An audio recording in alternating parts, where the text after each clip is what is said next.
ჩვენ ხო იმაზე მეტი ვართ, ვიდრე რაღაცა რაც ჩანს ჩვენში. კი, ყველა ჩვენთაგანი ვართ რაღაც მისიით დაბადებული. ჩვენ ხო ცხოვრობთ ისეთ კულტურაში, სადაც ბევრ რაღაცას ძალით ჯიბეში გვიტენიან, ხო? და ამით ვკარგავთ ჩვენ თავს. ზოგჯერ მშობლები თავიანთ განუხორციელებელ რაღაც სურვილებს და ემოციებს აი დებენ ესე უპირობო თავის შვილებში. როცა შეგვიძლია რომ ჩვენ ვიყოთ ჩვენი ცხოვრების სცენარის ავტორიც, მთავარი გმირიც, რეჟისორიც და ოპერატორიც, აი ეს უნდა გავიაზროთ, ეს ამ ძალის უნდა ვირწმუნოთ. თუ გტკივა, ესე იგი ეს უკვე არის იმის ნიშანი, რომ შინაგანი ხმა გეუბნება, რომ რაღაც რიგზე ვერ არის. ძიებაში პრობლემა არ არის. პრობლემა არის იმაში, რომ შენ თავს დრგუნავს ამუდამოდ. პირად შენ მაგალითზე დაყრდნობით შემიძლია ვთქვა, რომ ძალიან ტოქსიური თანამშრომელი ვიყავი ბოლო პერიოდში. პირველ რიგში ჩვენი მშობლების მოლოდინები ჩვენს მიმართ. საზოგადოების მოლოდინები ჩვენს მიმართ და კულტურის მოლოდინები ჩვენს მიმართ. რომ კონდეს ზომიერი თავისუფლების ხარისხი. ბავშვს რაღაცა დოზით შეზღუდვები სჭირდება, მაგრამ არა საკუთარ თავთან ურთიერთობაში შეზღუდვები. არა ისეთი აკრძალვები, რომელიც თავის გამოხატვას წინ დაუდგება.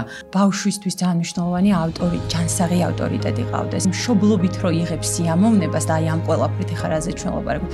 ყველაზე დიდი მუღამი მოდი ესე ვიტყვი, ალბათ მაგაში არის. ადამიანმა ზრდასრულმა ბავშვობაში დაისწავლა, რომ თუ კარგი და მოსაწონი და იდეალური არ ვიქნები, კარგი არ ვარ. მისია იბადება ტკივილისგან და კრიზისისგან.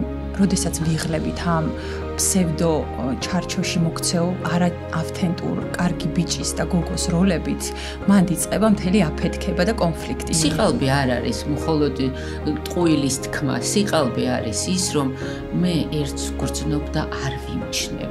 თუნდაც ეგ არის მისია, რომ შენი შვილები ხედავენ, რომ შენ ამ პროგრამას ცვლი და როცა შენ აძლევ შენ შვილს, ვისთვისაც შენ ავტორიტეტი ხარ, ხო? ამ როლ მოდელს ის უფრო მეტად გამბედავია და აი ამ თავის ნიჭებში, რაც ღმერთმა ტალანტების სახით აბსოლუტურად ყველა ადამიანს დაგვაფერთხა თავზე, უფრო თამამია. ზოგ შემთხვევაში ამ არქეტიპებს ადამიანები ისე იღებენ, რომ მერე ამისი მსხვერპლები ხდებიან, იმიტომ რომ კი, ზუსტად. გმირის არქეტიპი შეიძლება ისე აიღოს და გაითავისოს ადამიანმა. მეორე მხარეა კი ნამდვილად. საქმენი საგმირონია უნდა აკეთოს იმისათვის, რომ იგრძნოს საკუთარი თავის მნიშვნელობნებს. კითხო შენს თავს, რომ იქ ვარ, სადაც უნდა ვიყო და თუ იქ ვარ, რას ვქნი იმაზე ღირებულს, ვიდრე ჩემი თავით კმაყოფილებაა. რა გტკივა ისე ძალიან, რომელი ტკივილის მოშუშებაში სხვა ადამიანებსაც დაეხმარებოდი. შენს უძლურებაში შენი ძალაა.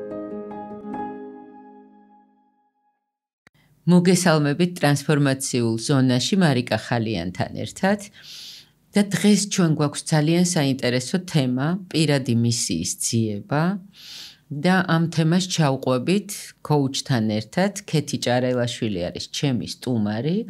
ქეთი არის კოუჩი, კომუნიკაციური უნარების ტრენერი და ქეთის აქვს უკვე გამოცდილება ადამიანებთან პირად მისიაზე ინდივიდუალური სესიების ჭრილში მუშაობის და ამიტომ ძალიან საინტერესო იქნება ამ სივრცის გაშლა. დარწმუნებული ვარ, რომ ბევრ ადამიანს აინტერესებს ეს თემა და შენთვის გამარჯობა ქეთი პირველ რიგში. გამარჯობა მარიკა პირველ რიგში გეტყვი, რომ ძალიან მიხარია, რომ ამ სივრცეში შენთან ერთად მაქვს ამ თემაზე საუბრის შესაძლებლობა და იმედი მაქვს, რომ 1-2 საინტერესო, არ ვიცი, გაცნობიერებას, ინსაიტს წაიღებენ ჩვენი მსმენელები დღევანდელი შეხვედრიდან. ამაში ვარ დარწმუნებული. და შენთვის პირველ რიგში რას ნიშნავს პირადი მისია? ჩემთვის პირადი მისია არის საზრისი ამ ცხოვრებაში ყოფნის და არა არსებობის, არამედ ნამდვილი სრული ცხოვრების, იმიტომ რომ ამის გარეშე მგონია, რომ ცხოვრება ფასს კარგავს და აი ბოლოში 80-85 წლის ასაკამდე ღმერთმა ყველა გვაცოცხლოს და მეტიც რომ მივალთ და გადმოვხედავთ ჩვენს ცხოვრებას, თუ კი ვიტყვი, რომ მე იმაზე მეტი შევქმენი, ვიდრე ჩემი პირადი სივრცის კმაყოფილებაა და შევქმენი ის თუნდაც რომ რამოდენიმე ადამიანს ქონდა ჩემგან რაღაცა ინფორმაცია, რაღაცა მხარდაჭერა და იმედის შეგრძნება და მე მათ ამით უფრო მეტი მივეცი, ვიდრე დაუშვათ რაღაცა სხვა შეიძლება, მაშინ ვიტყვი, რომ მე რაღაცისთვის მიცხოვრია. და ნუ რაღაცა ღირებული და ეკოლოგიური გამიკეთებია ამ სამყაროში და ეს ყველაზე დიდი განცდაა ჩემი აზრით ადამიანისთვის და ალბათ ეს არის ჩემი მისია, ესე მგონია. ეხლა გამიჩნდა ესეთი კითხვაც, მსმენელი, რომელიც შეიძლება ახლა პოდკასტს უყურებს, შეიძლება ფიქრობს, რომ მე არ მიცხოვრია მისიის ძიების პროცესით, მაგრამ თვლი რომ ვიცხოვრე კარგად და ბევრი სასიკეთო საქმე გავაკეთე. რამდენად აუცილებელია, რომ ადამიანმა ეძებოს თავისი პირადი მისია?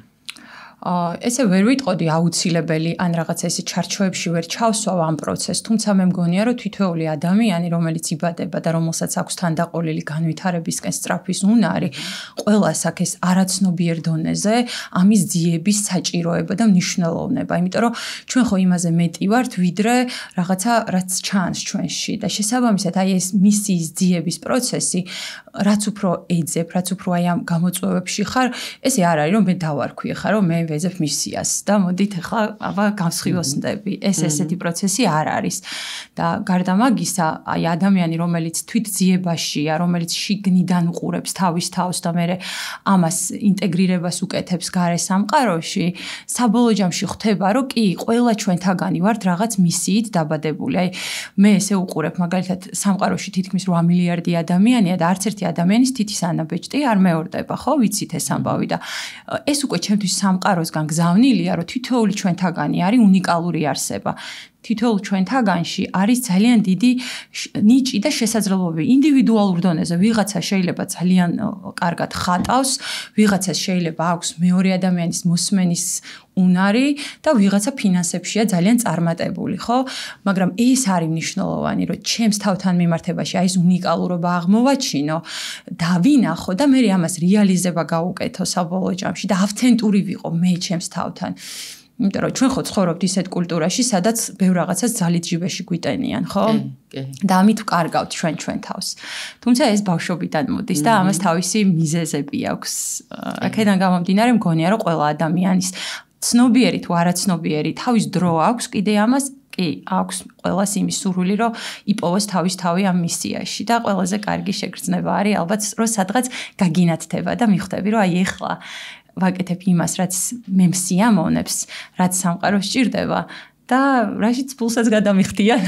იკიგაის ნაწილში ჩახვედი ხო ცოტათი ახლა შენ და კიდევ რაც მომესმინა შენთან საუბრის დროს არის ის, რომ ღმერთმა რა ტალანტებიც მოგცა, თითოეულ ადამიანში არის უნიკალური ტალანტი, რაც მოგვენიჭა დაბადებიდან და ძალიან მნიშვნელოვანი არის, რომ აღმოვაჩინოთ ის ტალანტები, გავამრავლოთ და ამისი რეალიზაცია გავაკეთოთ იმ ტალანტების, რაც მოგვეცა, იმიტომ რომ ძალიან მნიშვნელოვანი, ყველად არ მოგვეცემა ის ტალანტები, რომელიც ჩვენში არსებობს. ამიტომ მეც გეთანხმები, რომ მისიის პოვნა არის ძალიან მნიშვნელოვანი, რომ რეალურად ამ მისიასთან კავშირის პოვნის დროს შენ ხვდები, რომ ამ სამყაროში გაქვს რაღაცნაირი ხაზი, სადაც ამ ხაზს მიყვები და თან ეს ხაზი არ არის შემთხვევითი და თან აკეთებ იმას, რაც შენია, შეგრძნება გაქვს რომ აკეთებ იმას, რაც შენია, აკეთებ ამას დიდი სიყვარულის შეგრძნებით და არა ტვირთით, იმიტომ რომ ჩვენ დღევანდელ დღეს ძალიან ბევრ რამეს ვაკეთებთ, ოღონდ ეს კეთება არის ტვირთის რეჟიმში და თუ ადამიანი თავის მისიას მიყვება, მაშინ ეს კეთება აღარ არის უკვე ტვირთი. და მოდი დავიწყოთ ქეთი იქიდან, როგორ იწყება მისიის ძიების პროცესი? ჩემი დაკვირვებით და გამოცდილებითაც ბავშვობიდან იწყება, ისევე როგორც ყველაფერი დანარჩენი, იმიტომ რომ ბავშვობა არის ის ფუნდამენტი ადამიანისთვის, რომელი ფუნდამენტი ვლინდება მერე უკვე ზრდასრულობაში, თავის დადებითი და უარყოფითი მხარეებით. პირველ რიგში ბავშვობაში ძალიან მნიშვნელოვანი არის, რომ გქონდეს უსაფრთხო გარემო, ხო? რაზეც ყველა საუბრობთ, უსაფრთხოება არა მხოლოდ მატერიალური, რომ შეიადე და მაჭამოს, რომ ტკივა წამალი დამალევინოს, არამედ მორალური მხარდაჭერა, უპირობო სიყვარული, მიმღებლობა და ასე შემდეგ. ემოციური მხარდაჭერა. კი, ზუსტად. და ასევე ძალიან მნიშვნელოვანია, აი სწორედ მშობლის როლს მე აქ ვხედავ, რომ მშობელმა მიიღოს თავის შვილი უპირობოდ და დაინახოს თავის შულში არსებული ის ნიჭი და მიდრეკილებები, ჩაიჭიროს ის ნიჭი და მიდრეკილებები, რაც ბავშვს ავთენტურად აქვს. ის კი არა რომ მაგალითად ბავშვი ამბობს, რომ დედა მე მასწავლებელი უნდა გამოვიდე და დედა პირდაპირ ამ პროგრამას უკლავს და ეუბნება, ეს არ არის პოპულარული პროფესია, ну პირობითად ვამბობ, ძალიან ღირებული პროფესია, მაგრამ ესე პირობითად რომ განვაპირობოთ, ხო?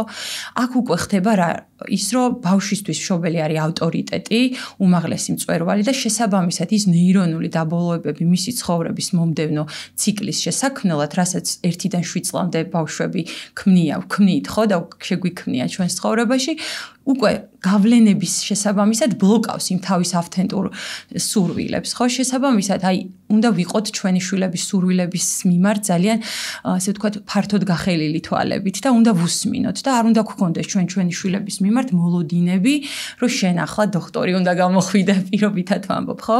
იმიტომ რომ ზოგჯერ მშობლები თავიანთ განუხორციელებელ რაღაც სურვილებს და ემოციებს, აი, კოუჩინგშიც მქონია მე და დარწმუნებული ვარ, შენ კიდე უფრო მეტი დებენ ესე უპირობო თავის შვილებში და ამ დროს ეს ბავშვები ისტრესებიან და ძალიან რთული ფსიქოემოციური მდგომარეობა ემართებათ, ხო? ამიტომ აი ეს უპირობო მიმღებლობა და ბავშვის ნიჭიერების აღიარება და წახალისება ძალიან მნიშვნელოვანი ფაზა არის. შესაბამისად ეს როდესაც რაც უფრო კარგი წყალებში ბიჭი და გოგო უნდა იყო და შეცდომები არ შეიძლება და იდეალური უნდა იყო, აბა როგორ ახლა ეს ამ ოჯახში გაზრდილი შეცდომები არ უნდა დაუშვა, ხო? აი ამ პროგრამების შესაბამისად ჩვენ პოტენციალს და მისიისკენ სწრაფოს ბლოკავთ, აი რაღაცნაირად ჩარჩოში ვაქცევთ, ხო, საბოლოო ჯამში და მე უკვე ნელ-ნელა მოზარდობის ასაკში გადადის ეს პროცესი, სადაც უკვე რეალურად ჩვენ ისედაც ძიების პროცესში არიან, ხო, ადამიანები მოზარდობის და კითხვის ნიშანი ირთვება ხოლმე რომ ვინ ვარ, რა მინდა, სად მივდივარ და აი ამ დროს თუ შენ კიდე უფრო ასე იგი მარწუხებში მოაქციე შენი შვილი როგორც მშობელმა კიდე უფრო კარგავს ეს ადამიანი თავის ავთენტურ მესთან კონტაქტს და კიდე უფრო მეტი და მეტი ესეთ კომპლექსები და ბლოკადები ექნება და ლიმიტირებული წარმოდგენები, ხო, რომ კოუჩინგის ენაზე რო ვთქვათ. და შესაბამისად უფრო და უფრო რაღაცა სტრუქტურირებული თავისი წარმოდგენებით რაციონალური ტიპი ხდება და კარგავს კავშირს თავის სხეულთან, თავის შეგრძნებებთან. რაციონთან კავშირი ცუდი არ არის, მაგრამ ჩვენ ხო ვიცით, რომ ეს არის ბალანსი და როგორც კი ამ ბალანსს კარგავს ადამიანი, ხო? აი მანდ კარგავს უკვე იმ სიმშვიდეს, იმ სტაბილურობის და ინდივიდუალიზმის უნიკალურობის შეგრძნებას და ჩემი აზრით შორდება აი იმ ავთენტურ მისიას, რის გამოც დაიბადა და რაც უნდა ადემონსტრიროს, რის გამოც უნდა ასე ვთქვათ იღვაწოს ამ ცხოვრებაში, რომ იმაზე მეტი ღირებულება ჰქონდეს, ვიდრე დილით გაღვიძება და რა ვიცი, პირის დაბანა და ფიზიოლოგიური მოთხოვნილებების დაკმაყოფილება არის თუნდაც, ხო? და მე უკვე აი მოზარდობის ასაკში ნელ-ნელა გადადის უკვე ამ ასპექტში და საბოლოოდ მე ეს ყველაფერი ვლინდება, რა თქმა უნდა, ზრდასრულობაში. როგორც ახლა მოვისმინე, შესაძლებელი არის თუ ზედმეტი ჩარევა ხდება ან მშობლების ან სოციუმის მხრიდან შესაძლებელია მოხდეს ისე რომ ვიღაცის პროექტი გავხდეთ ჩვენ თავიდან ბოლომდე და არ ვიცხოვროთ ჩვენი ცხოვრება, არამედ ვიღაცის მოლოდინების შესრულების ბაზე ვიყოთ დამოკიდებული, მიჯაჭვული და სწორედ ეგ იწვევს მერე ბევრ მიჯაჭვულობებს, დამოკიდებულებებს და სხვადასხვა ტიპის აშლილობებს. და არის ღმერთის პროექტი, რომლითაც დავიბადეთ. და მერე ხელოვნურად ერევიან და ადამიანების პროექტის ნაწილი შეიძლება გავხდეთ. კი, და თითქოს ატროფირებას უკეთებენ ამ ჩვენს შესაძლებლობებს და იმ ღმერთის პროექტში ცუდად ერევიან და მერე არის მუდმივი ჭიდილი ამ პროცესებში. შენ თვითონ ებრძვის საკუთარ თავს და იმდენად გაქვს უკვე ეს პროგრამა ჩაბეჭდილი, რომ ამის გადაწერაც მარტო გიჭირს. და აი აქ არის ზუსტად კოუჩინგის როლი ძალიან ღირებული და მნიშვნელოვანი, რომ ჩაერთოს პროფესიონალი სწორი ურთიერთობით, სწორი ანალიზით, სწორად დასმული შეკითხვებით, ის კი არა გამზადებული რჩევები მოგაწოდოს, არამედ შენ თვითონვე ჩაგიყვანოს იმ რთულ და ბნელ ადგილას, სადაც რაღაცები მოგაჭრეს, რაღაცები ისე ცოტა ზედმეტი ჩარევებით თვითონაც არ უნდათ ოღონდ ესეც, ხო? მოდი ესეც აღვნიშნოთ. ხა არცერთ მშობელს არ უნდა, რომ თავის შვილს ესეთი ზიანი მიაყენოს, მათ პირიქით გონიათ, რომ ყველაფერი გონიათ, კი რა ეგრეც არის. მაგრამ ჩვენ როცა ვართ ზრდასრული გოგო და ბიჭები და გვაქვს უკვე ჩვენი ცხოვრების, ასე ვთქვათ, მისია ჩვენს ხელში და როცა შეგვიძლია რომ ჩვენ ვიყოთ ჩვენი ცხოვრების სცენარის ავტორიც, მთავარი გმირიც, რეჟისორიც და ოპერატორიც, აი ეს უნდა გავიაზროთ, ეს ამ ძალის უნდა ვირწმუნოთ აუცილებლად და ეს პროცესი კიდე მარტივად არ მოდის. ალბათ დამეთანხმები, ხო? ეს პროცესი, რომ შენ ნამდვილ მისიას დაუბრუნდე სადღაც და აი ეს რაღაცა ატროფირებული ნაწილები შეავსო და გამოაშკარაო, მნიშვნელოვანია რომ ტკივილთან, მნიშვნელოვანია კი რა ეგრე ხდება, რომ ტკივილი გაცნობიერებინებს ამას და ამისიც არ უნდა შეგვეშინდეს, იმიტომ რომ თუ გტკივა, ესე იგი ეს უკვე არის იმის ნიშანი, რომ შინაგანი ხმა გეუბნება, რომ რაღაც რიგზე ვერ არის, იქ ხარ, სადაც უნდა იყო და ბოლოს როდის აკეთებდი იმ საქმეს, რაც თან აღხაფრთოვანებ და თან ღირებულს შეგაქმნევინებ და თანაც კიდევ მეორეს მხრივ შენც კმაყოფილი იყავი, ხო ამ ყველაფრით და ხვდებოდი რომ ეს იმაზე მეტია ვიდრე არ ვიცი რაღაცა ადგე და ერთი დავალება შეასრულო და ის დამთავრდეს და იმას მეტი ღირებულება არ ჰქონდეს და აი ეს მომენტი თუ ჩავიჭირეთ ესე რომ ვთქვათ ხო მე ყველაფერი უფრო მარტივად მიდის ну მარტივი არ არის ეს პროცესი, მაგრამ რაღაცებს სახელი ერქმევა და სამყაროც გეხმარება იმაში, რომ მიხვიდე აი ამ ავთენტურ მესთან, ნამდვილ მესთან, იმიტომ რომ წეღანაც აღვნიშნე და ეხლაც გავიმეორებ, რომ ძალიან მნიშვნელოვანია ამ პროცესში ღირებულებების იდენტიფიცირება. ეს ღირებულებების ხშირად ჟიბეში ძალით შატენილი არის ჩვენს კულტურაში და უნდა ვიცოდე, რომ მე ვამბობ მაგალითად, რომ სამართლიანი ტიპი ვარ. კი, ვარ სამართლიანი ადამიანი და უცებ გარემოებაში მოვხვდი, მაგალითად სამსახურში, სადაც ვხედავ, რომ ობიექტურად უსამართლოდ გაუშვეს ვინმე სამსახურიდან პირობითად, ხო? და მე არ მაქვს იმის გამბედაობა, რომ მინიმუმ ჩემი კონსტრუქციული აზრი დავაფიქსირო ამასთან დაკავშირებით, ხო? და რა ვიცი, რაღაცა იმის შიშით, რომ ეხა ჩემი უფროსის თვალში ცუდად არ გამოვჩნდა პირობითად, ვჩუნდები საერთოდ. აქ ეხა უფროსთან კი ავჩუნდები. კონფლიქტი მოდის შინაგანი. აი ეგ არის, ისევ ამ მისიას ვწდები და ისევ სადღაც ვტენი ჩემს თავს, იმიტომ რომ ავთენტური მეშინია. მეშინია ამის გამოაშკარავების. იმიტომ კი არა, რომ არ მაქვს ამის შესაძლებლობა, იმიტომ რომ ეგრე დავისწავლე. ხო რაღაცა აი ამ მარწუხებმა და რაღაცა ამ მორალისტურმა რაღაცა გაუცნობიერებელმა და დაუკვირვებელმა პროცესებმა მაგამდე მიმიყვანა. და მე რა გამოდის, რომ მე ვარ არა ჩემი ღირებულებების მხარდამჭერი და რეალურად მატარებელი, არამედ ვფიქრობ მაგ დროს ვარ ცოტა ჰობია ჩემთვის რა ღირებულება და ეგეც მე ძალიან მაშორებს ჩემს ნამდვილ მისიასთან.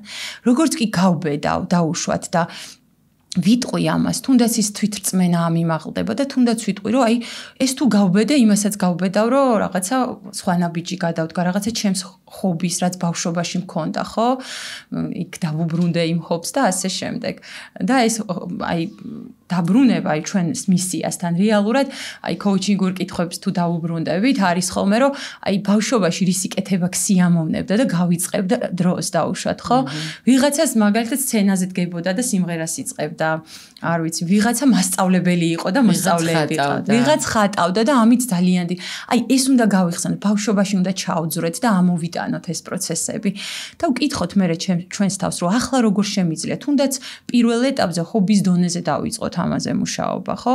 რომ ვიგრძნო, აბა აქ ვარ სადაც საჭიროა თუ ისევ ძიების პროცესი, ძიებაში პრობლემა არ არის. პრობლემა არის იმაში, რომ შენ თავს დრგუნავ სამუდამოდ და შეიძლება მთელი ცხოვრება ისე გავიდეს, რომ შენ 80 წლის ასაკში მიხვდე, რომ ღმერთო ჩემო, მე მინდოდა რომ ყოფილიყავი ფსიქოლოგი და ჩემი პირველი პროფესია სამართალმცოდნეობა არის და 28 წლამდე ვიმუშავე მე ამ პროფესიით და პირად შემაგალითზე დაყრდნობით შემიძლია ვთქვა, რომ ძალიან ტოქსიური თანამშრომელი ვიყავი ბოლო პერიოდში. აი ეს კრიზისი, რაზეც ვსაუბრობ, ხო? ზუსტად ეგ იყო, რომ სამსახურში წასვლა არ მინდოდა ყოველ დილით. მიუხედავად იმისა, რომ ახლა ყოველს პასუხისმგებლობები გვაქვს, ვალდებულებები გვაქვს და ეს არის ხოლმე ის ფაზა, სადაც გვიჭირს ამ მისიისკენ ხელახლა დაბრუნება და აი ამ გამბედაობის გახსნა, მაგრამ როცა აი ამ პროცესში სიღრმისეულად ვარდები და როცა შენს თავს უსმენ, შენ ავთენტურ მეს და შენ ძალას ხედავ იმ მისიაში, რაშიც ნიჭიც გაქვს და ტალანტიც გაქვს და ეს ტალანტი გეძახის რეალურად, რომ მოდი განავითარე ეს ტალანტი, იმიტომ რომ მე აქ დუღვარ და თუ ამ დუღილს შენ არ ჩაახშობ, საბოლოო ჯამში განადგურდები. იმიტომ რომ ეს ენერგია ხო მაინც ტრიალებს ჩვენში საბოლოო ჯამში რა და აი ეგ ამბავია. მოდი რომ გავყვეთ ეტაპობრივად. ბავშვობაში იწყება ჩვენი მისიის ჩამოყალიბების პროცესი. მისია რეალურად ყოველთვის იყო. დაბადებიდან არის ჩვენში ჩადებული ეს მისიის ნაწილი, უბრალოდ მე ვკარგავთ, ვივიწყებთ ისევე როგორც საკუთარ თავს ვივიწყებთ და ფაქტიურად მისიის პოვნა არის საკუთარი ავთენტური მესპოვნა და შენი რესურსების და ნამდვილი შესაძლებლობების პოვნა, რომელიც გამოგადგება საკუთარი თავის სწორად რეალიზებაში. და ბავშვობიდან იწყება მისი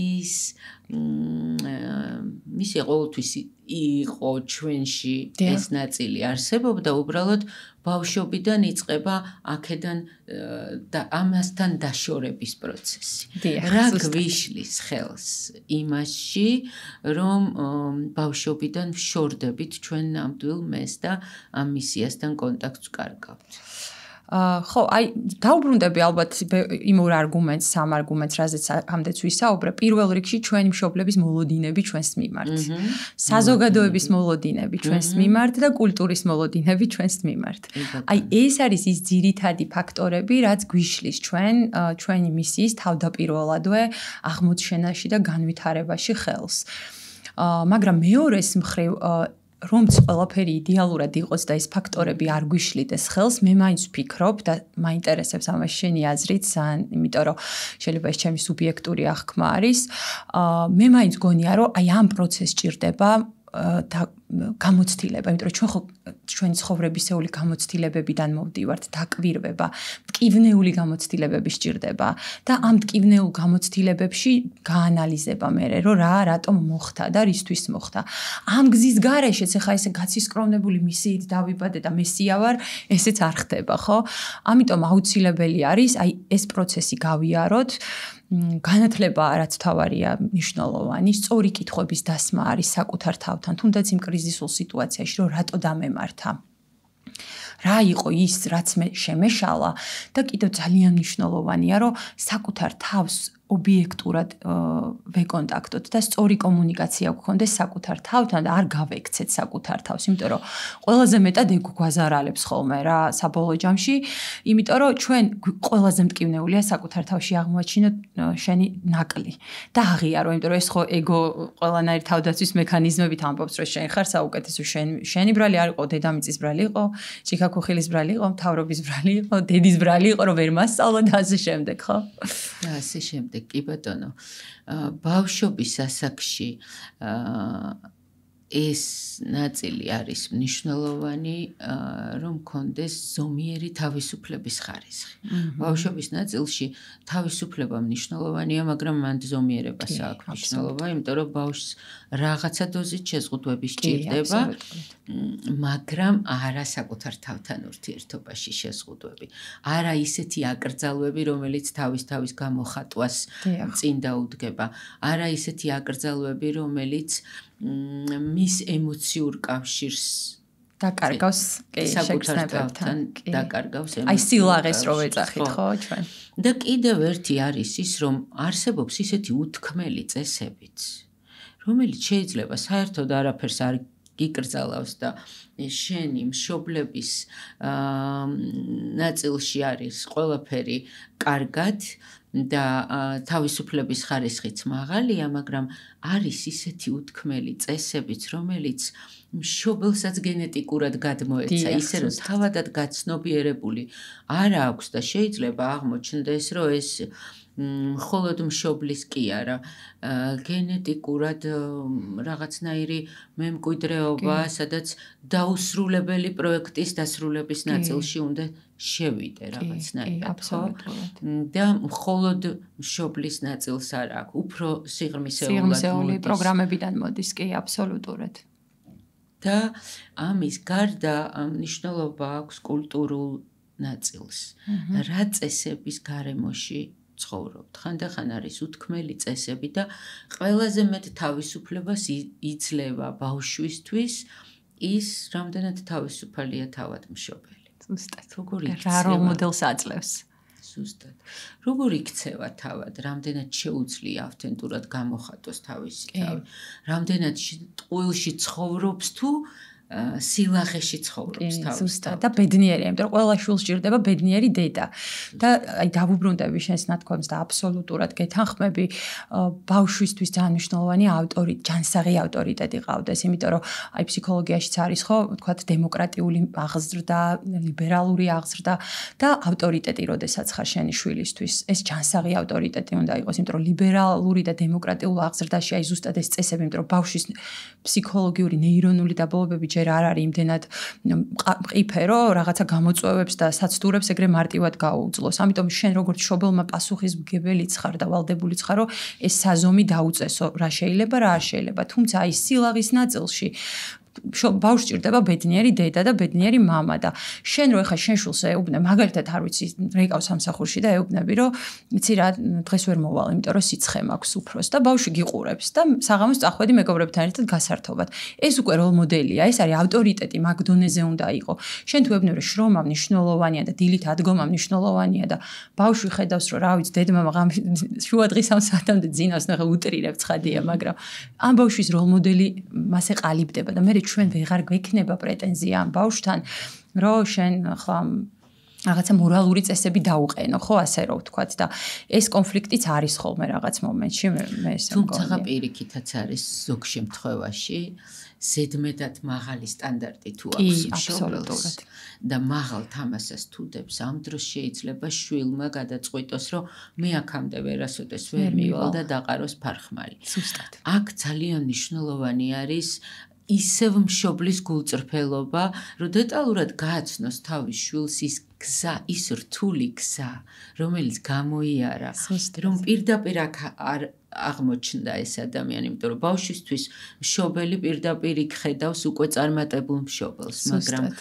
ბავშვმა უნდა გაიგოს, როგორი რთული გზა გამოიარა. მადლიერება, დაფასება. ხო, რომ მშობელიც ამ მდგომარეობაში იყო, მასაც ჰქონდა ბევრი გამოწვევები ბავშვობაში და როგორ გადალახა ეს გამოწვევები და მის გვერდით ნაბიჯ-ნაბიჯ დაანახოს ეს თავისი სირთულეები, რომ ბავშვს мотиваცია გაუჩნდეს, რომ მისმა მშობელმა თუ შეძლო, იქიდან აქ მისვლა, მაშინ მეც შევძლებ ამას და უკვე мотиваცია არ დაიკარგა. აბსოლუტურად და შენ ახსენე ეს პროგრამული რაღაცა კოდი მოდის, ხო და აი ზუსტად მაგ პროცესში ხა შენ რას აღწერე და რაზეც საუბრობთ, არის შესაძლებელი, რომ ეგ კოდი ნეგატიური რაღაცა აღზრდის მეთოდი, რაც გაუცნობიერებლად მოყვება თუნდაც იმ მშობელს, თუ ახლა შეცვლის ამ მიდგომას და მასე მიუდგება დაუშვათ, ხო რომ გაუზიაროს ელემენტარული მარტო ცნობიერად კი არ იყოს და რაღაცა პასუხისმგებლობის მატერიალური უზრუნველყოფით კი არ იყოს შვილთან ურთიერთობაში აღქმული, არამედ ემოციები გაუზიაროს.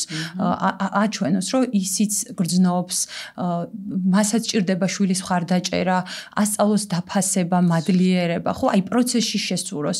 იმიტომ რომ მშობლობა, მინდა კარგი მშობელი და ამისთვის ყველაფერი ვაკეთოთ, იდეალური მშობელი არავინ არ ვართ, მაგრამ აი მშობლობით რო იღებს სიამოვნებას და აი ამ ყველაფრით ეხა რაზე ჩვენ ვლაპარაკობთ, ყველაზე დიდი მუღამი, მოდი ესე ვიტყვი, ალბათ მაგაში არის და შესაბამისად მე რაღაცები უფრო კარგად ლაგდება და უფრო სტრესმედეგები არიან ეს ადამიანები, ესე აღზრდილი ადამიანები და მათთვის ტრაგიკული არაფერია და ბალანსია აი იმ ერთ მიდგომაში, სადაც არ ხარ როლ მოდელი და თქვათ ავტორიტეტი და ბავშვი ერთს ეუბნები და მეორეს აკეთებ და ეს ირეკლება მასზე სარკისებური ეფექტით და მეორე, სადაც უმაღლეს მწვერვალს უკვე უწესებ და ძალიან მაღალ, ასე ვთქვათ, თამასას უწესებ, სადაც მერე პერფექციონიზმი ყალიბდება ადამიანში და რაც ასევე აშორებს ადამიანს მისიასთან, იმიტომ რომ ეს კულტურული და მოვალეობითი პასუხისმგებლობები ისეთი დიდი დოზით შემოდის მე ამ ადამიანში და ისეთი ჩაჭიმულია, რომ ახლა შეცდომა არ უნდა დაუშვათ, თორე დავიღუპები, აღარ ვიქნები არავის მოსაწონი, იმიტომ რომ ამ ადამიანმა ზრდასრულმა ბავშვობაში დაისწავლა, რომ თუ კარგი და მოსაწონი და იდეალური არ ვიქნები, კარგი არ ვარ და მე თუ არ შევთანხმდით ჩემს თავთან, რომ იდეალური არ არის სამყარო და არც მე ვარ იდეალური, მაშინ სხვა ადამიანის იდეალურობას არაიდეალურობას უფრო სწორედ ვერ მივიღებ და ნუ ძალიან დავიტანჯებით საბოლოოდ. რა მოხდება თუ არ ვიქნები კარგი გოგო ან კარგი ბიჭი? ამაზე ესე გიპასუხებ ძალიან გულწრფელად, რა აზრიც მომივიდა ამ წამს თავში. აი მე რო ვთქვი, რომ მისია იბადება ტკივილისგან და კრიზისისგან. როდესაც ვიღლებით ამ ფსევდო ჩარჩოში მოქცეულ არა ავთენტურ კარგი ბიჭის და გოგოს როლებით, მან იწყება მთელი აფეთქება და კონფლიქტი და ეგ არის ყველაზე მნიშვნელოვანი მომენტი, რომელიც უნდა ჩავიჭიროთ და უნდა მოусმინოთ ჩვენს თავს. მან ვიბადები სინამდვილეში. როდესაც აღარ მინდა რომ ვიყო კარგი გოგო და კარგი ბიჭი, საზოგადოების ასე ვთქვათ მოსაწონი, რა თქმა უნდა ჩვენ სოციალური არსებები ვართ და ჩვენ საზოგადოებაში ვცხოვრობთ, სადაც წესებია და იმ წესებს უნდა მივსდევდეთ და ასე შემდეგ, მაგრამ ყველგან არის ზღვარი და აი ეს ზღვარი უნდა დავინახოთ ამაში და უნდა ზუსტად ეს კარგი, ხელოვნურად კარგი გოგოობის და ბიჭობის მდგომარეობას კითხვის ნიშნები დაუსვათ, რომ მე რო ამ სიტუაციაში დავითრგუნე, მე რო ამ სიტუაციაში რაღაცა მოვიკუჭე და არ მინდოდა ყოფნა და ყოველდღიურად რომ მივდივარ ისეთ სამსახურში პირობითად, სადაც უბედურად გრძნობ თავს, იმიტომ რომ კარგი გოგო ვიყო და ჩემზე დაკისრებული პასუხისმგებლობები და მოვალეობები შევასრულო, ან ვარ ურთიერთობაში, იმიტომ რომ რაღაცა ესეც ბუნებრივია, რომ შეიძლება ვთქვათ, ყველაფერში მეშინოდეს ხო სიახლე სანამ არ ვიცი, მაგრამ ამ კითხვას თუ გავაჩენ ჩემს ცნობიერებაში და ამ კითხვაზე პასუხის გაცემის არ შემეშინდება და თუნდაც აქ დავიხმარ პროფესიონალებს, კოუჩს, ფსიქოლოგს, ფსიქოთერაპევტს და ფსიქოკონსულტანტს, ვინც დამჭირდება, ხომ? აი მივალ აუცილებლად იმ ნამდვილ მესთან და ნამდვილად გავხდები ძალიან ჯანსაღი ადამიანი, რომელიც ხან კარგია და ხან შეიძლება არ იყოს კარგი, მაგრამ ეს ნორმალურია. თავარი ის არის მე ამ მდგომარეობაში როგორ გრძნობ თავს მართლა. ისე კი არა რას მოელიან ჩემგან საზოგადოება, ჩემი პასუხისმგებლობა. მე ჩემ პასუხისმგებლობებს და ვალდებულებებს მაშინ უფრო კარგად შევასრულებ, როდესაც მე გამოუტყდები ჩემს თავს რა არის ჩემი და რა არ არის ჩემი და ეს მენტალურ რაღაცა, მოდი ესე ვიტყვი, ნაგავს გადავყრი და მოვიშორებ, იმიტომ რომ ის ფსიქიკური, სასიცოცხლო, ინტელექტუალური ენერგია უფრო სხვანაირად გაღვივდება ჩემი აზრით და ესეც ხდება ხოლმე და შენ ახლა არაერთი მომსწრე ხარ ამ პროცესის, ადამიანების ტრანსფორმაციის პროცესში, ხო? შესაბამისად რა მოხდება? ყველაფერი კარგი.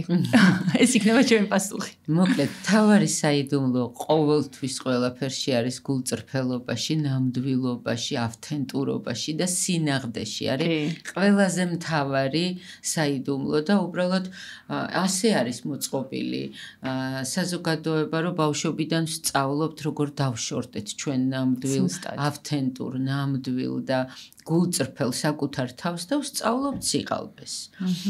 გვასწავლიან, სოციუმიც გვასწავლის ამ სიყალბეს და რაღაცნაირად დამალვას, დაფარვას. სიყალბე არ არის მხოლოდ ტყუილის თქმა, სიყალბე არის ის, რომ მე ერთს გრძნობ და არ ვიმჩნევ.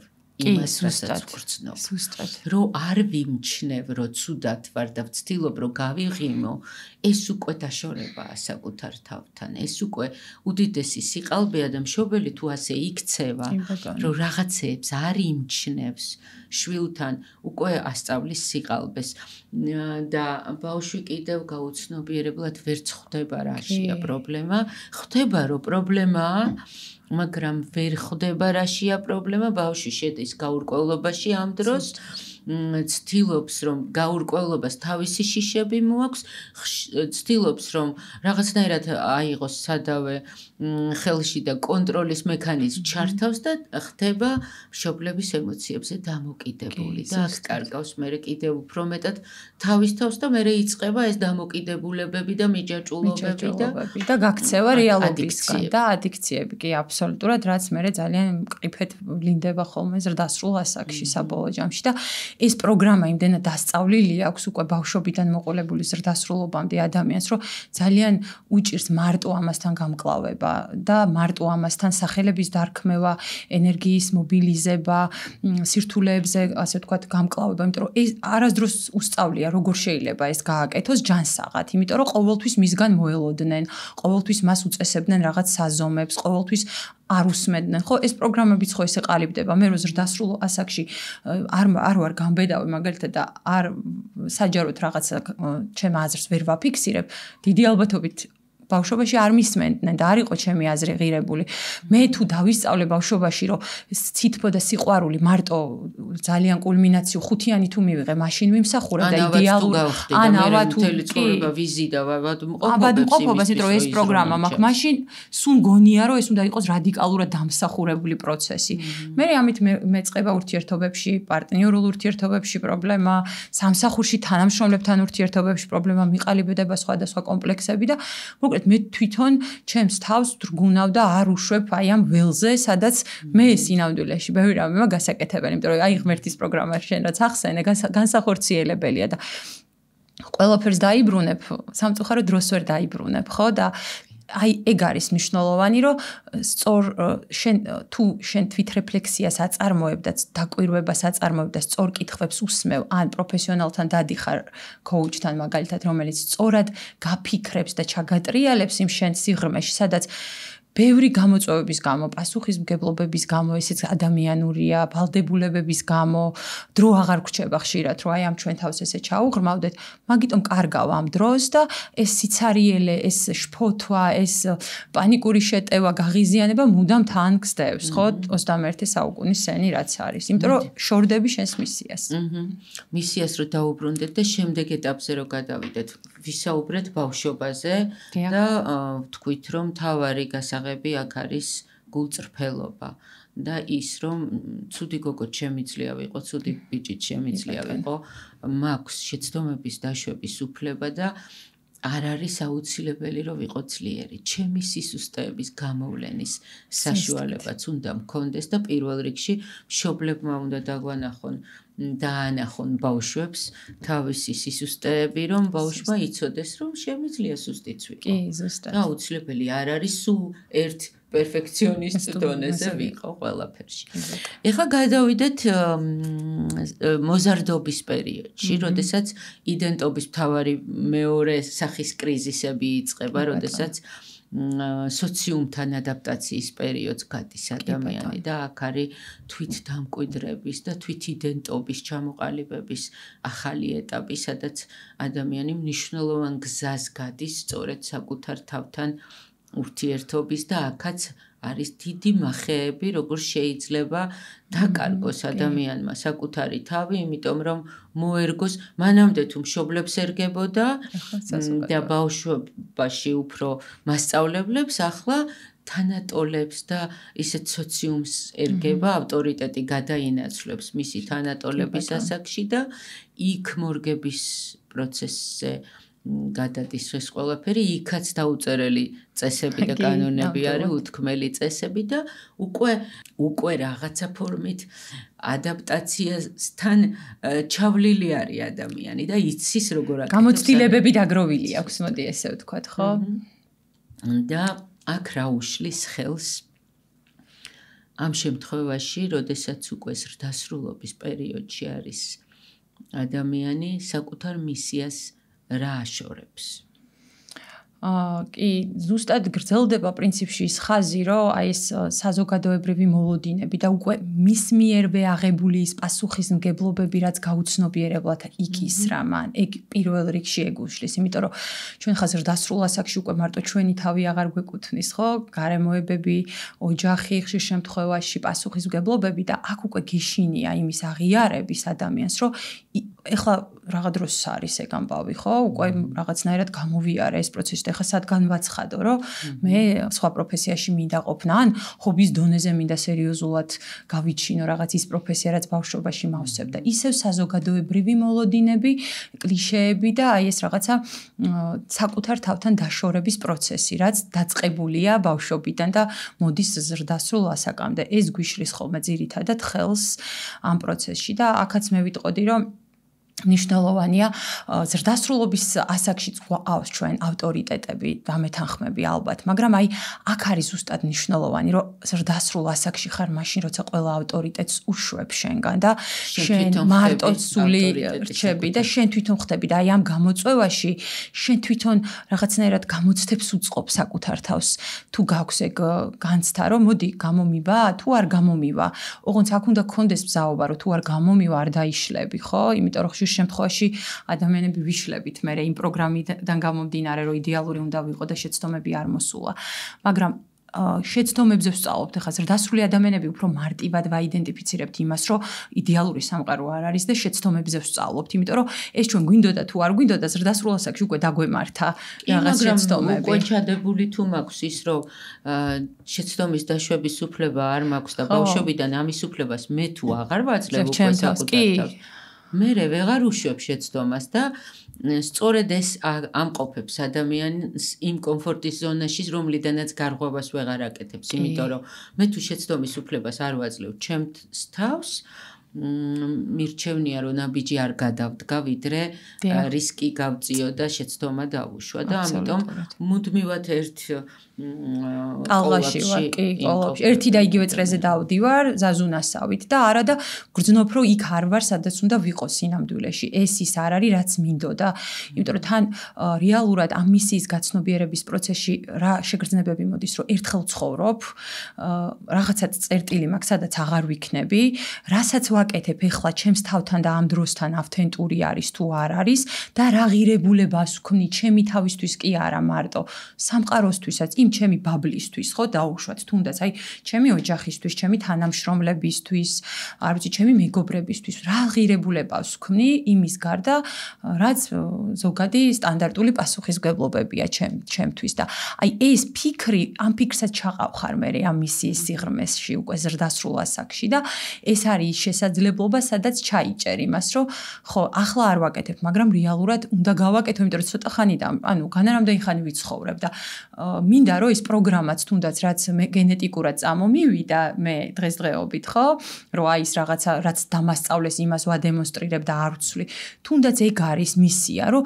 შენი შვილები ხედავენ რომ შენ ამ პროგრამას ცვლი და შენ წეგან ძალიან სწორად აღნიშნე რომ თქვი რომ შენი შვილი შენში ხედავს ამ როლ მოდელს და ამ იმედს და ამ ცვლილებების ინიცირების შესაძლებლობას და როცა შენ აძლევ შენ შვილს ვისთვისაც შენ ავტორიტეტი ხარ ხო ამ როლ მოდელს ის უფრო მეტად გამბედავია და აი ამ თავის ნიჭებში რაც ღმერთმა ტალანტების სახით აბსოლუტურად ყველა ადამიანს დაგვაფერთხა თავზე უფრო თამამია უფრო შეუძლია რომ სცადოს რაღაცა ხო პერფორმანსები აკეთოს და ასე შემდეგ და შეიძლება ადამიანი ფეხსაცმელს კერავდე და უბედნიერესი იყო ამ პროცესში, იმიტომ რომ იცოდე რომ ხარისხიან ლამას ფეხსაცმელს უქმნი ამ ადამიანს და ეს პროცესი მოგწონდეს და ეგ არის მისია თუნდაც და არ არის აუცილებელი ახლა რაღაცა ყველანი არ ვიცი მინისტრები ვიყოთ და პრეზიდენტები დაუშვათ ხო თუმცა თუ ამ მისიაშიც გულწრფელი ხარ და ავთენტური ხარ იქაც ძალიან ღირებულ რაღაცეებს გააკეთებ ჩემი აზრით და აი მე მგონია რომ ეს უშლის ხელს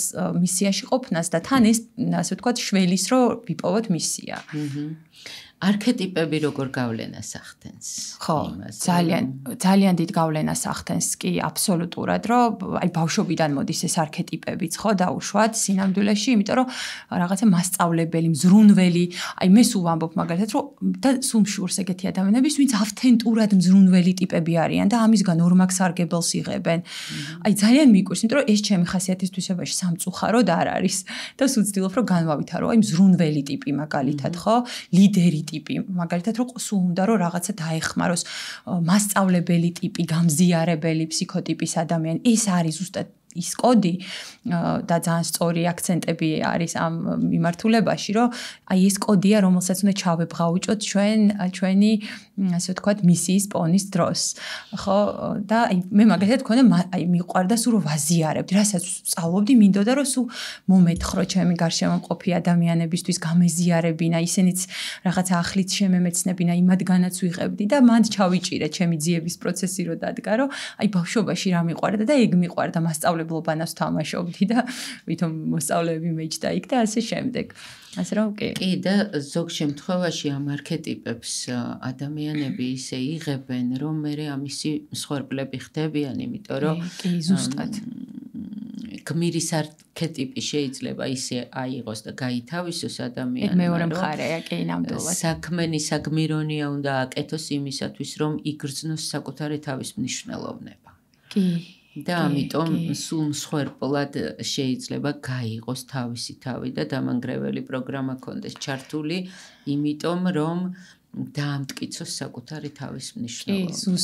ზუსტად გმირის პოზიციაში ან პირიქით შეიძლება ბავშვობაში აკლდა ის სითფო, აღიარება, მზრუნველობა და მე ზრდასრულობაში ანუ მისი გადარჩენის პროგრამა აღმოჩნდა ის, რომ მე უნდა ვიყო ძლიერი, მე არ უნდა შემემჩნეს ემოცია, მე უნდა ვმართო სიტუაცია და ხშირად არიან ხოლმე ისეთი ლიდერების შეხვედრია ჩვენ თუნდაც თანამედროვე სამყაროში, სადაც აი ამ პროგრამას ადემონსტრირებენ ხისტი მენეჯმენტით დაუშვათ, ხო? და ბიზნეს კოუჩინგში დაწმებული ვარ ძალიან ბევრი გამოცდილება გაქვს მაგ კუთხით და შესაბამისად აი მაგ დროსაც იმიტომ რომ ეს პროგრამები, ეს არქეტიპები, როგორც პოზიტიურად შეიძლება მუშაობდეს ადამიანზე, ძალიან სწორი აქცენტი გააკეთე, ასევე ნეგატიურად შეიძლება დაგაზიანოს. და ამიტომ უნდა უთხრა ყოველთვის კითხო შენს თავს, რომ იქ ვარ, სადაც უნდა ვიყო და თუ იქ ვარ, რას ვქნი იმაზე ღირებულს, ვიდრე ჩემი თავით კმაყოფილება არის.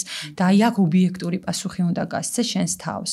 თუ გინდა რომ უფრო ღრმად შახვიდე ამ შენს მისიაში და საბოლოო ჯამში გამოააშკარაო ეს მისია და შენს უფრო ბედნიერი ხარ, უფრო ლაღი ხარ, სამყაროც უფრო მშვენიერია და უფრო მეტ შესაძლებლობასაც გაძლევს სამყარო და იმ გამოწვევებსაც, რაც ასევე სამყაროსეული პროცესია, ხო ჩვენ არ დავიბადეთ აქ ახლა ყველა ბედნიერებისთვის და სულ კარგი ხასიათისთვის, ხო ეს ადამიანურია და ამასაც უნდა თვალი გაუსწოროთ უკვე ზრდასრულმა ადამიანებმა, იმიტომ რომ ხშირად ეს ინფანტილიზმი და სიამოვნებებისკენ სწრაფვა ზუსტად ეგ არის ხოლმე, რომ გვინდა სუსიამოვნება და ვერ უსწორებ თვალს იმას, რომ არ არის ცხოვრება ეგეთი და აი ეს მისიის პოვნა სინამდვილეში ამ სირთულეებთან გამკლავებაშიც გეხმარება.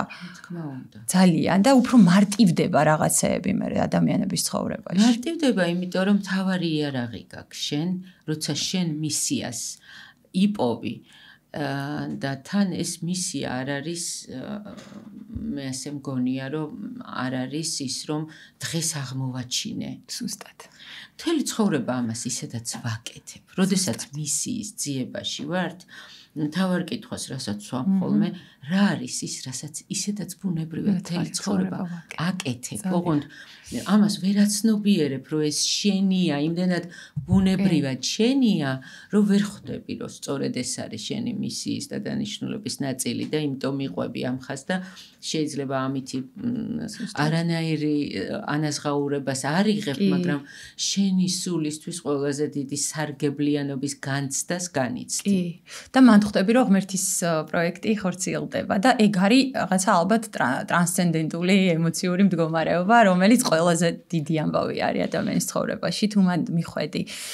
კი, და ძალიან საინტერესო არის. და წეღავ თქვი, რომ თავარი იარაღი თქო და თავარი იარაღი ის არის, რომ შენ ეს თუ შენ გზაზე გახარ, მაშინ ის ტალანტები, რომელიც ღმერთმა მოგცა, ხელში გიკავია როგორც მთავარი იარაღი. კი, ზუსტად. და იმითი ბუნებრივად აკეთებ, აქ ტვირთი აღარ არის ზუსტად აი ძალიან სწორი შეფასება ტვირთი აღარ არის, იმიტომ რომ სინამდვილეში სამყაროს მაინც თავისი კანონზომიერებები აქვს და ეს ინსტრუმენტები, რაც ალბათ სამყარომ ღმერთმა კოსმოსმა არ ვიცი ვინ რას ეძახის ამას, მე პირადად ღმერთის ძალას ვეძახი, აი ეს იარაღი თუ შენ სწორად მართე დააფასე და ამის ასე ვთქვათ გამრავლება დაიწყე ამ ტალანტების და მარტო შენ თავს კი არ გამოადექი, სამყაროსაც და გარშემო მყოფებსაც გამოადექი, ამას უკვე ბუმერანგის პრინციპი აქვს და აი ეგ არის ის სარგებელი და ეგ არის ის ფასი, რასაც გიხდის სამყარო იმაში, რომ შენ ძალისხმევა არ დაზოგე, შრომა არ დაზოგე, ნებისყოფა დისციპლინა არ დაზოგე იმისთვის, რომ აი ამ მისიის ძიებაში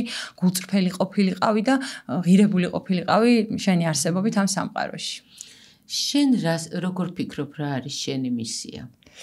ხო, ჩემი მისია, ჯერ არ ვიცი, ცოტა ალბათ ადრე არის ამის შეფასება ჩემგან, თუმცა აი ჩემი მისია არის ის, რომ ჩემთან მოსული ადამიანი, რომელიც ხშირად სასოწარკვეთილებაშიც ყოფილა, საკუთარი თავის რწმენაც დაუკარგავს, დაკარგულიც ყოფილა, დავანახო თუნდაც ერთი წერტილი, რომ ის ღირებულია, რომ მას აუცილებლად აქვს ნიჭი, აუცილებლად აქვს ტალანტი და ის რაც მას ეხლა არ მოწონს და რაც აბრაზებს თუნდაც საკუთარ თავში, არის ის ძალა, რომელიც შეუძლია გადაატრანსფორმიროს და აქციოს მის გამარჯვებად და მის წინსვლად. აი, ამას თუ დავანახებ ხოლმე ადამიანს, მან ვფიქრობ, რომ ეგ არის ჩემი მისია და მაშინ ბედნიერი ვარ ხოლმე ძალიან, აი ეს ერთი წამიც მყოფნის მაგაში, რა ვიცი, საბოლოოდ.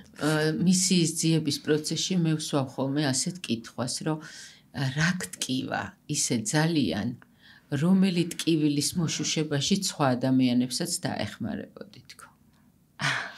ასეთ კითხვას ვსვამ ხოლმე აი მაგ პროცესში, როდესაც მუშაობთ და ძალიან საინტერესო. იმიტომ რომ როგორც წესი გინდება იმისი კეთება, რისი მოგვარება ჩვენ თავში გინდა ადამიანს, მაგნაწილის გატანა გინდა გარეთაც და მაგნაწილში გინდა რომ სხვა ადამიანებსაც დაეხმარო და მაგითი ხვდები რაც არის მისია.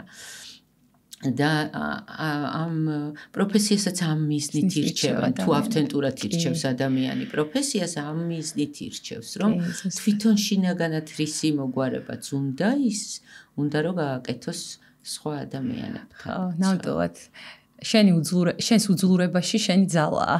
ხო, მაგას ვეძახი ხოლმე კოუჩინგური კარმაა ის, რომ მოდიან ადამიანები იმ გამოწვევებით, რა გამოწვევებით შენც გაქვს საკუთარ თავთან და კლიენტებისგან ძალიან ბევრ რაღაცას სწავლობ და იზრდები კიდევაც, მათ სერიოზულად ეხმარები, მაგრამ საკუთარ თავსაც ეხმარები ამ პროცესში და ამას ვეძახი კოუჩინგურ კარმას.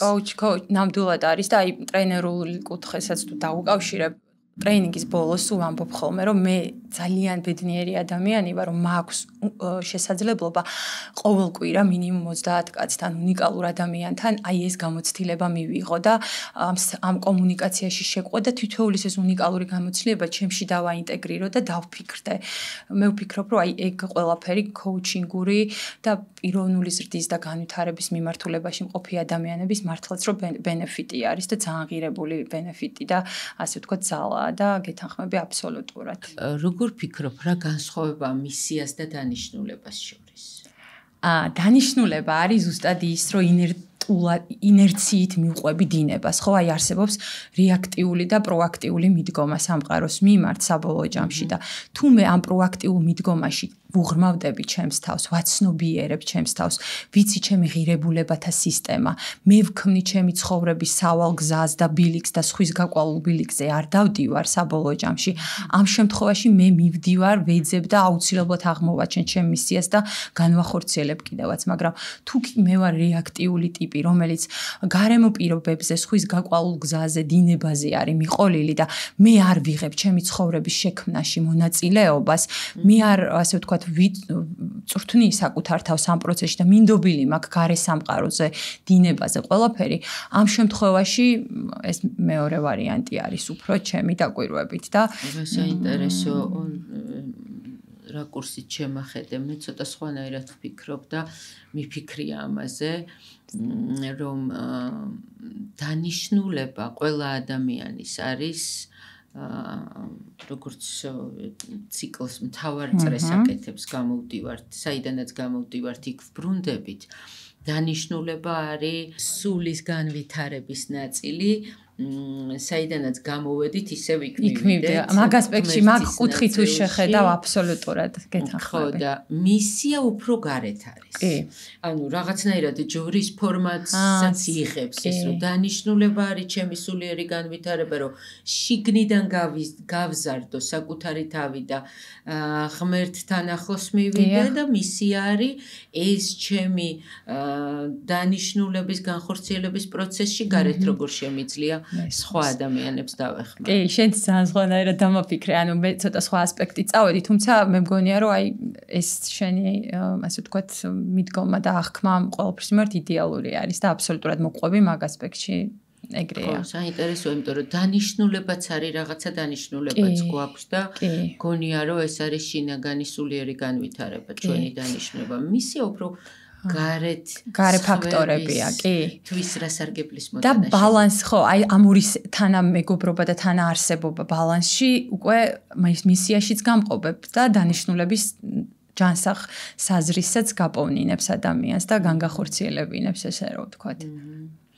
რა კითხვას დაუტოვებდი ადამიანებს, რომლებსაც აინტერესებთ საკუთარი მისიის პოვნა და უნდათ რომ ჩაიხედონ თავის თავში ამ მიმართულებით.